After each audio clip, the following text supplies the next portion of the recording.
Um, all right. I want to speak on this word called contention and contentiousness and contentious.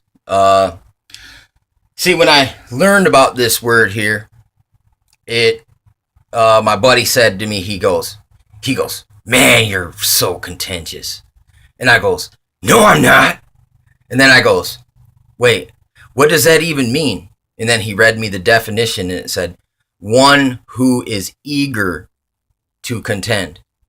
You know what I'm saying? And it's kind of like it's like a person who's been working out for a long period of time and they're looking for a fight. You know what I'm saying? That's really what contentious is kind of means. It just means you're quick to jump the gun or quick to fight, quick to argue, quick to act out. It's the opposite. Contention is the opposite of peace. Okay, so look, you're supposed to be someone who seeks peace and brings it. You know what I'm saying? So it's like you can't be contentiously seeking peace because contention just breeds more contention, and at least it's a freaking headache if you have to hear someone.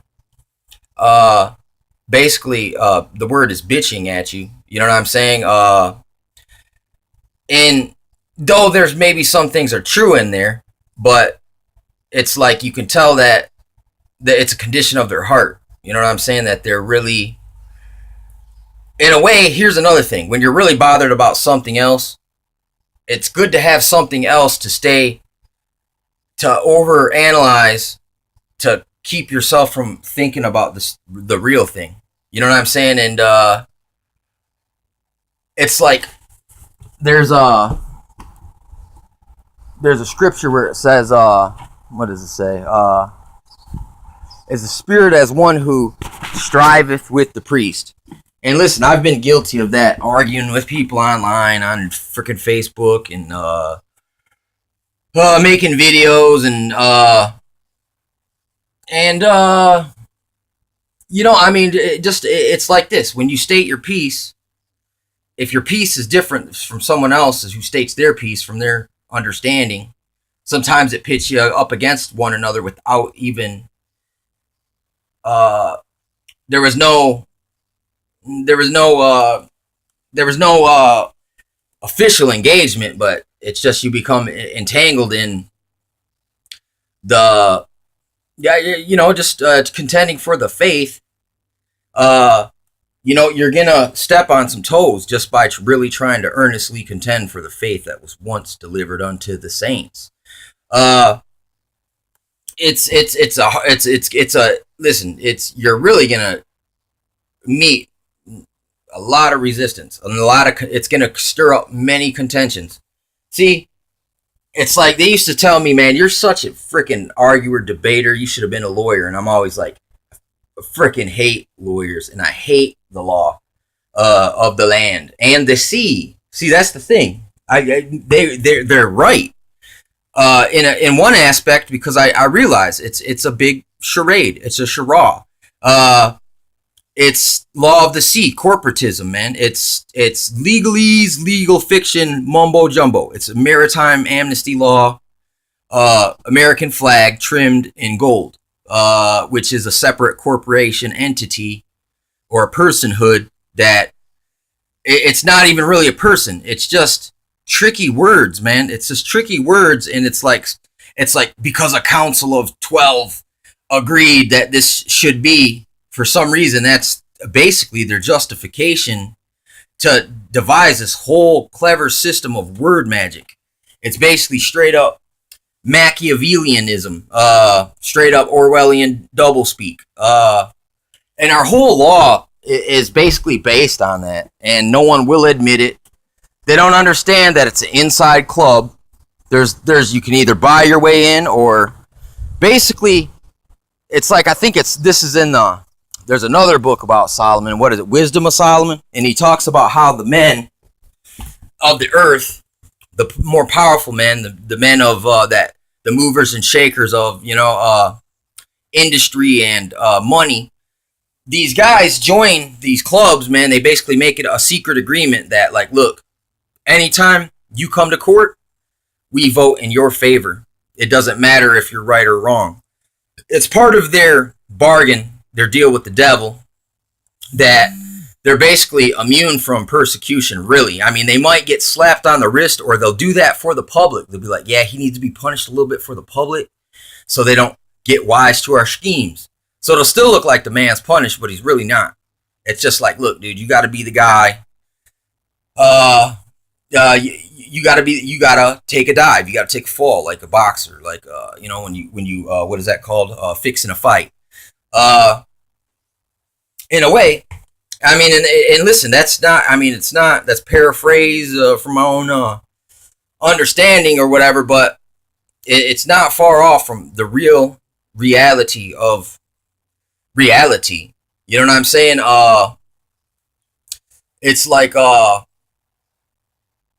it, it's useless to try to use the courts to fix the courts, or like use the police to police the police. It doesn't work. They just form a gang, and all outsiders are giving a false judgment. All insiders, whether they're right or wrong, the judge votes in their favor. That's how things work, man. That's why police shoot dogs, don't get in trouble, kill people, shoot kids with BB guns and or kids with squirt guns. They shoot little kids with squirt guns, like fear for their life.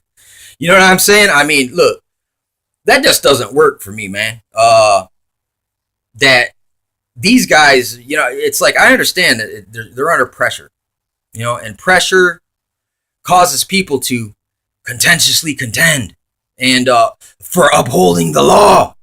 And it's all a big charade, just fraud. It's just pro freaking wrestling, dude, all across the freaking board. Politics and society, man. Society is so freaking pro wrestling, it's retarded. In a way, you can think about societies like this. Your favorite wrestlers, two wrestlers, they always make this big freaking show before they fight, and then the people in the crowd pick a side. They got their favorite guy, right? Well, in reality, instead of the two wrestlers fighting, the two wrestlers get in this ring and they do this dance. Like on Michael Jackson video, beat it, beat it. Look, where they're doing the knife fight dance, and it's like all choreographed, and you can tell it's not a real knife fight, but they convey the message, right? In a way, these two wrestler guys get in the ring and they do all this dancing, and instead, in reality, the crowd fights, and the two wrestlers kind of turn around, stop fighting, and they watch the show, and it's like they don't care who wins or loses. They just wanted everyone to mutually destroy each other, basically. And I mean, it's so scientifically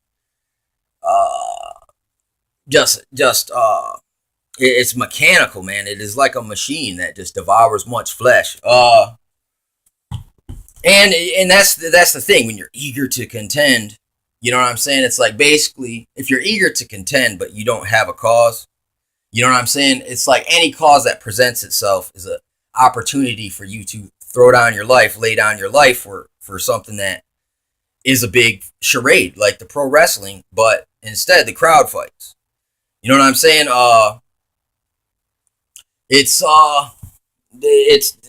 That's really what politics are. Look, they are literally fighting over Donald Trump. I mean, literally, constantly. It's an agitation. It's a race bait agitation tactic, man. And look, dude, the black leaders are in on it. It says in the King Alfred plan that they will get a black leader in every hood. And he's basically like, it's called the House Negro. Malcolm X says this guy will come out and he'll convince everyone to calm down and just look, dude. You don't want things to change because look like this, man. He tries to convince you to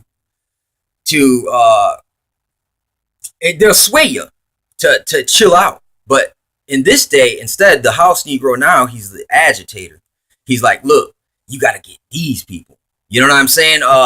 So instead, it's like Massa done hired the House Negro now to inspire revolt. You know what I'm saying? And stir in like this the spirit of revolt, which is it's understandable because look, we've been through a long train of abuses, and yeah, things like this should be thrown off, man, with vigorousness. But see what it is now, though.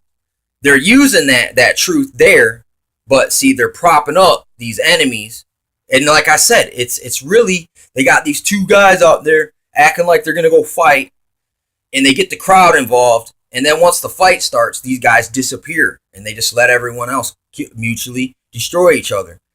Uh, you know what I'm saying? And it's that's there's a lot of just contentious people out here, man. They're eager to contend, and for all the wrong reasons as well. And you know, hey, I've been guilty of that because look, you can get basically what it is like, look, when you argue and you argue and you battle it out, the battle of the minds now, and the battle of the words, who can get who can make the biggest. It's kind of like whoever makes the biggest bang gets the credit, I guess, or it's that's all it's about. It's just like recognition in a way, but it's really not that. A lot of these things that we argue about and debate about, anything can be argued or debated about, and a case can be made either way, straight up on a moral basis or a more relative basis, which is like a rationalization, or you can paint a picture out to make something seem that it's not, but what it really is you make it look better than it is. You make the grass look greener. You know what I'm saying? For people, and then so they're more apt to believe that way, or you're trying to sway. You know what I'm saying?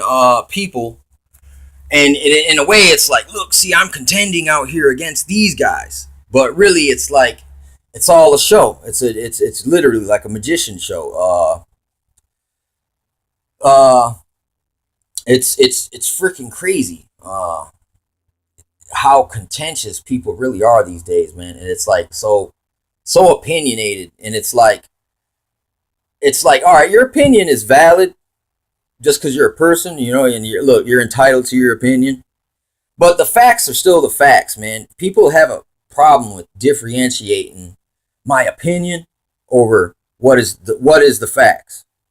The facts are not, they're unbiased. You know what I'm saying? But opinions are very prejudiced, very biased. And they're not based on logic. They're more based on people's ability to believe in them. Because look, you can believe in something, and just because everyone believes it doesn't make it right or true. It's just a mutual consent of people to, to see things, not see things. It's like we don't want to see. You know what I mean? We like it the way it is, and that's it. And they'll contend with you to keep that to stay in that kind of under that lily pad. So it's really freaking crazy. Not everyone contending ain't always a good thing. It's like but then it is good at the same time too, because if you do it right, if you're all doing it for the wrong reasons, for your own gloryings, you know what I'm saying? But yeah, what it is too, it's like just like when you play chess, you could play a game of chess. Two men could. Whoever wins the game, their testosterone level boosts up. So there's a physiological like joy, a shot of some joy or whatever. You get chemicals in your brain, dopamine chemicals, and some testosterone. You know what I'm saying? Just for winning in chess, it doesn't even have to be a physical confrontation. So the same thing in an argument. You can get jacked, basically. Like I think that's what they call when people shoot up steroids, right? They're jacking or juicing or something like that. In a way, it's a natural way to juice yourself, dude, or get like a shot of steroids in a way, because it increases testosterone production, which is that's a manly chemical there. You know what I'm saying? And it comes, so if you can, if it happens in chess, it would happen and win in an argument as well. So it's addictive, you know, and that's why people can't stop doing it.